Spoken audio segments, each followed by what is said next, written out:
Hello and welcome to In Summary. In this episode, we dive into one of the most complex and high-stakes rivalries in the Middle East, the ongoing conflict between Iran and Israel. From nuclear tensions and proxy wars to cyber attacks and shifting alliances, this conflict has shaped regional politics for decades and continues to escalate. To understand the conflict between Israel and Iran, we must first start in 1979, the year Iran's Islamic Revolution overthrew the Shah and installed a theocratic regime under Ayatollah Khomeini. From that moment, Iran took a firm stance against Israel, referring to it as the Zionist regime and vowing its opposition to Israel's existence. Israel, in turn, viewed the new Iranian government as a dangerous ideological and strategic threat. Over the next 4 decades, the conflict was waged not on conventional battlefields, but in the shadows, through proxy wars, intelligence operations, cyber warfare, and diplomatic maneuvering. Iran supported armed groups like Hezbollah in Lebanon and Hamas in Gaza, both of which conducted attacks against Israel. Israel responded through cyber attacks, including the infamous Stuxnet virus in 2010 and the targeted assassination of Iranian nuclear scientists. The heart of the rivalry became Iran's nuclear program. Israel consistently stated that it would not allow Iran to acquire nuclear weapons. Periodic airstrikes in Syria and covert sabotage missions became Israel's means of drawing a red line, but it was only a matter of time before shadow war turned into open war. That moment arrived on June the 13th, 2025. In a bold and controversial operation, Israel launched coordinated airstrikes against Iranian nuclear facilities, as well as Revolutionary Guard installations across the country. The attack came after months of rising tension following a deadly Israeli strike on Iranian assets in Damascus. Iran is now working on what it calls the new plan to destroy Israel. You see, the old plan failed. Iran and its proxies tried to encircle Israel with a ring of fire and to attack us with the horrible attack of October 7th. But the people of Israel, the soldiers of Israel, rose like lions to defend our country. We crushed Hamas, we devastated Hezbollah, we hit Iranian proxies in Syria and Yemen. And when Iran directly attacked us twice last year, we struck back inside Iran itself.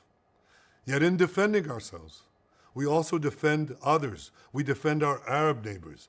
They too have suffered from Iran's campaign of chaos and carnage. Iran's response was swift and forceful.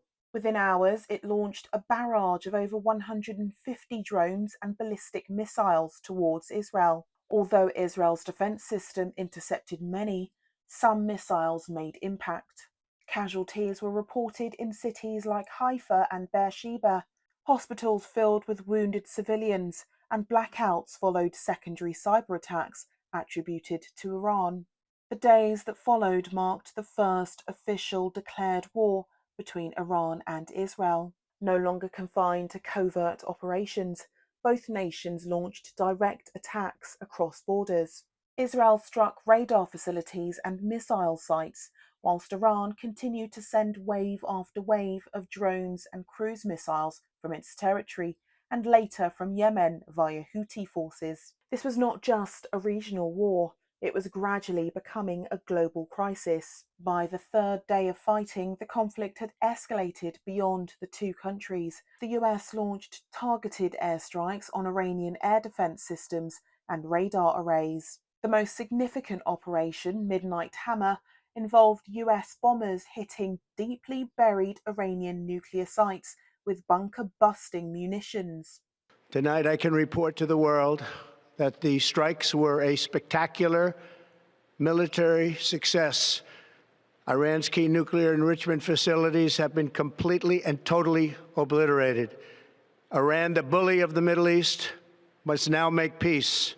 If they do not, future attacks will be far greater and a lot easier. Iranian missiles struck a base in Qatar. Though the base suffered no casualties, the incident was seen as a direct provocation.